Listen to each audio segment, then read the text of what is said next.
One day, while Peppa and her family were walking in the park, she noticed a strange white mask lying on the ground. The mask was smooth, with no facial features, and seemed to be made of some cold, unfamiliar material. Peppa picked it up, and curiosity took over. She decided to try it on, but as soon as it touched her face, it seemed to fuse with her skin.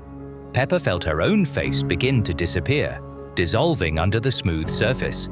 She tried to remove it, but the mask held fast, as if it were alive.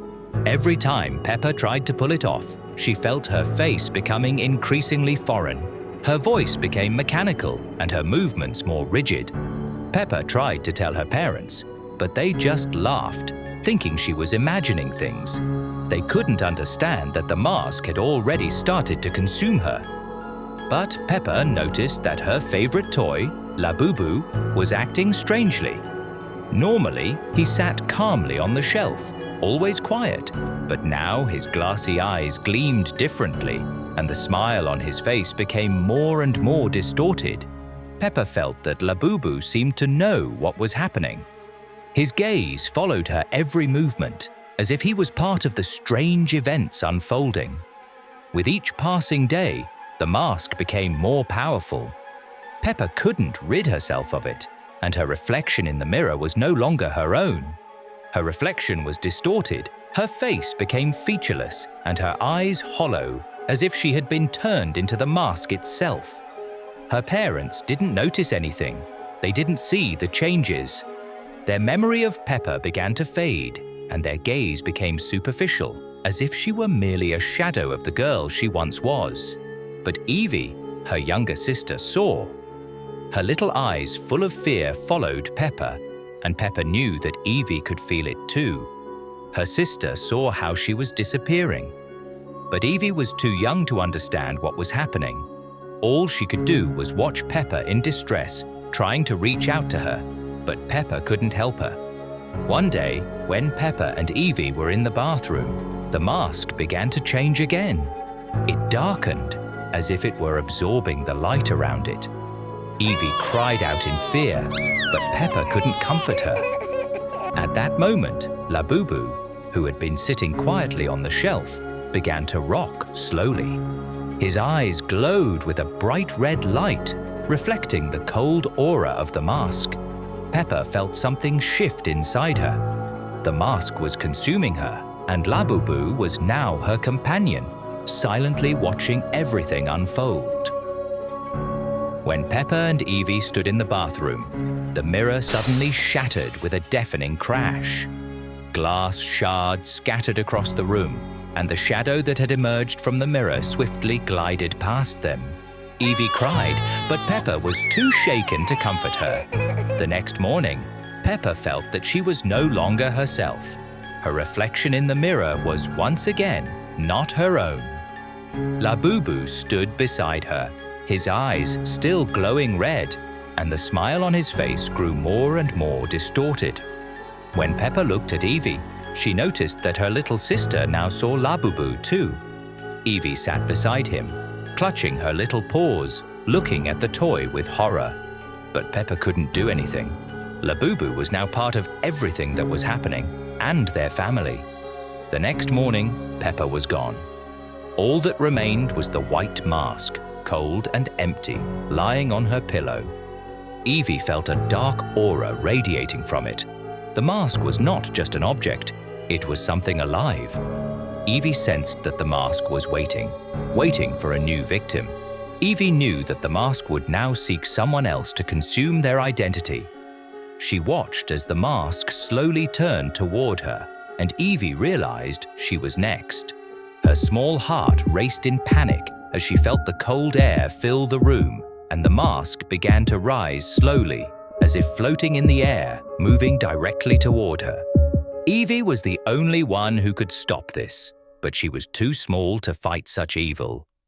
In that moment, she understood that now she and Peppa were one, and only their strength in unity could stop the dark entity. It all started the day Peppa found a strange toy in her room. It was a Labubu, a small yellow monster with big black eyes and sharp teeth. Peppa couldn't remember where it came from. "What a cute toy! Where did you come from, little one?" she asked. Labubu remained silent, but his black eyes seemed to follow Peppa's every movement. That same day, a second window appeared in her room.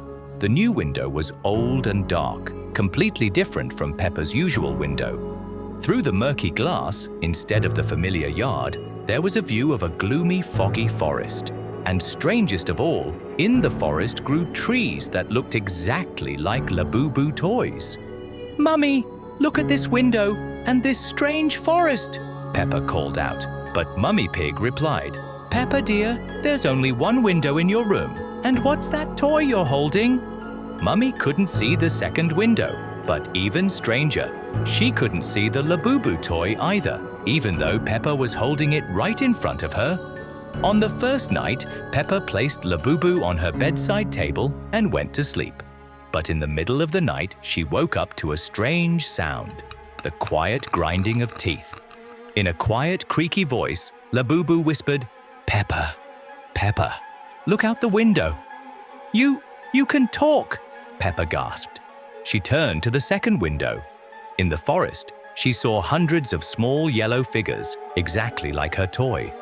They stood between the trees, staring directly at her. Every night, the army of toy Labubus in the forest grew larger. They moved closer to the window, and their black eyes glowed in the darkness like little stars. "We've come for you, Peppa. You found us. Now we'll find you," Labubu said. "What do you want from me?" Peppa asked fearfully. "We want you to become one of us, forever," came the chilling reply. On the third night, Peppa woke up to find her hands had turned yellow, like Labubu's, and her eyes in the mirror seemed bigger and blacker than usual. "What's happening to me?" she cried. "You're becoming one of us. Soon you'll be able to live in our forest and we'll play forever," Labubu explained with a sinister smile. Peppa tried to throw away the Labubu toy, but it always returned to her room. She tried to close the second window, but it appeared on other walls. "Mummy! Daddy! Help me!" she screamed. But her parents couldn't see Labubu or hear his voice. To them, Peppa was just talking to herself. On the seventh night, the Labubu army came right up to the window. There were so many of them that the forest glowed with the yellow light of their bodies and the black gleam of their eyes. In chorus, they chanted, "It's time, Peppa. Time to join us." Peppa looked at herself in the mirror. Her skin had turned completely yellow. Her eyes were big and black, and the same horrifying smile as Labubu's appeared on her face. I'm ready," she said in a voice that now sounded like Labubu's. The second window opened by itself. Cold wind from the Labubu forest rushed into the room.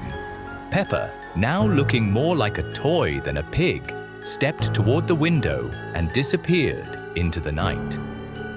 In the morning, Mummy Pig came into Peppa's room to wake her up, but the bed was empty.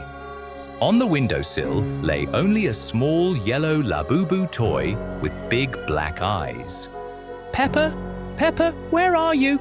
Mummy called out. She picked up the toy. For a moment, it seemed like Labubu winked at her and whispered quietly in a familiar voice, "I'm here, Mummy. I'll always be here." A week later, George found a strange toy in his room, a small yellow monster with big black eyes. And that same day, a second window appeared in his room. "Dinosaur! Dinosaur!" George exclaimed. "No, George, I'm Labubu, and soon you'll be Labubu too," the toy replied. In the forest beyond the window stood a figure that looked very much like Peppa, but with yellow skin and black eyes. She waved at George and smiled with Labubu's horrifying smile. Be careful with toys that appear out of nowhere. Sometimes they don't come to be played with, but to turn you into a toy. The Labubu toy Peppa found a strange toy in an old chest in the attic. A small figure with big dark eyes and a wide smile. It had a tag, Labubu. The toy was soft but cold to the touch. as if it had been kept in a freezer for a long time. "Can I take it to my room?" Peppa asked Mummy Pig. "Of course, dear. But wash it first, it's very dusty." Peppa took Labubu to her room and placed it on the shelf next to her other toys. The toy stared straight ahead with an unmoving gaze. Something about its smile seemed wrong, too wide for such a small face. At night, Peppa woke up to a strange sound, quiet rustling, as if someone was crawling on the floor. She turned on the nightlight and looked around the room. Everything was in its place, but Labubu had disappeared from the shelf. "Where is it?" Peppa muttered, getting out of bed. She found the toy under the bed, lying on its side. Strange! How could it have gotten there? Peppa picked up Labubu and put it back on the shelf. The toy seemed heavier than before, and its smile had become even wider. The next day, Peppa was playing with George in the living room. Suddenly, she heard the patter of little feet upstairs. "Mummy, someone's walking in my room," Peppa said. "There's no one there, dear. Maybe it's mice." But when Peppa went up to her room, Labubu was not on the shelf again. This time, it was standing in the middle of the room, turned toward the door. Its pose was as if it had been waiting for Peppa. "How did you get here?" Peppa whispered, carefully approaching the toy. Labubu was silent, but its eyes seemed to follow Peppa's every movement. The girl quickly grabbed the toy and put it back on the shelf, but this time turned it to face the wall. At night, the rustling repeated, but now it was louder. Peppa woke up and saw that Labubu was standing by her bed, looking straight at her. In the darkness, its eyes glowed with a faint greenish light. "What do you want from me?" Peppa whispered, not daring to move. The toy didn't answer, but slowly raised one hand, as if it wanted to touch Peppa. The girl screamed and turned on the light. Labubu instantly became an ordinary toy lying on the floor. "Mummy! Daddy! What happened?" asked Mummy Pig, running into the room. "Labubu! It was moving! It was standing by my bed! It's just a toy, dear. It can't move." But Peppa saw the truth in Labubu's dark eyes. The next day, she tried to throw the toy away, but it kept returning to her room. First in the trash can, then in the garden, even when Peppa took it to the neighbors. Labubu always found its way back. It began appearing in the most unexpected places. In Peppa's school bag, in the refrigerator, even in the bathroom. Each time its smile became wider and its eyes brighter. One night, Peppa woke up and found that all her toys had lined up in a row, looking at the bed. And in the center stood Labubu, like a commander of an army. "Now you understand," whispered a voice that seemed to come from all the toys at once. "I'm not just a toy, I'm a collector. And now you're part of my collection." Peppa wanted to scream but couldn't move. Her body was becoming stiffer, like a toy. She felt her skin turning to plastic and her thoughts slowing down. "Don't worry," said Labubu, coming closer. "Being a toy isn't so bad. You'll play forever. With me." In the morning, Mummy Pig found a new toy in Peppa's room, very similar to her daughter. It stood on the shelf next to Labubu, with the same wide smile and motionless gaze. "Strange, I don't remember buying this toy," Mummy Pig muttered, adjusting the little dress of the toy Peppa, and Labubu stood nearby, its smile even wider. Now it had a friend, forever. But Labubu's collection wasn't complete yet. In the evening, it heard George playing in the next room. It was time to find a new friend. Peppa Pig. The second window. Peppa's room had always had one window. Everyone knew that. Peppa, Mummy Pig, Daddy Pig, even George. From that window, she could see their yard, the swing, the flower bed. Everything was normal. But one morning, Peppa woke up and felt an unusual chill. She yawned, stretched, sat up in bed, and froze. On the other wall, there was a window, a second one. It had never been there before. Peppa jumped out of bed and walked up to it. It was narrower and taller than her usual window. The frame was dark, old, the glass cloudy like it had a layer of dust. Beyond it was a forest. Not their yard, not the street, a forest. Tall grey trees without leaves. A pale sky. Mist curling between the trunks. Peppa backed away. She looked through her usual window. There was their yard. George was playing with his dinosaur. Everything as it should be. She turned back to the second window. The forest. Still. But it felt like someone was hiding behind the trees, watching. "Mummy?" she called. Mummy Pig came up the stairs and entered the room. "Yes, Peppa? I have a window." "Of course you have a window," Mummy smiled. "Everything's fine." "No, not that one. Another one. There's a forest." Mummy looked where Peppa pointed. "There's a wall, sweetie," she said. "You probably had a dream. Try to sleep a little more." And she left. Peppa stayed alone. The window was still there. During the day she tried to forget, played with George, drew pictures. But when she returned to her room in the evening, the window had moved lower, almost level with her eyes. The forest was the same, but the mist was thicker, and there was a figure among the trees, black, still. The face was unclear. Peppa pulled the curtain shut, tight, and stayed away. At night, she woke up. The curtain had been pushed aside. A pale light shone from the window, and Peppa saw the figure had moved closer. It was now standing right at the glass. It didn't move, but now she could see the face. It looked like her, just stretched, eyes too wide, a thin, strange smile. Peppa screamed. Mummy ran in. The light came on. The window was gone. "You had another dream, darling," said Mummy. "Everything's all right." But Peppa didn't believe her. The next morning, the window was back, on a different wall. Every day it changed position, sometimes behind the bed, sometimes beside the door. The forest never changed. The figure kept getting closer. Peppa started leaving notes on the windowsill. "Who are you?" she wrote. But in the morning, they'd be gone. And one morning, words had been scratched into the glass from the inside. "You look out the window, but I'm inside." That day, Peppa didn't go to school.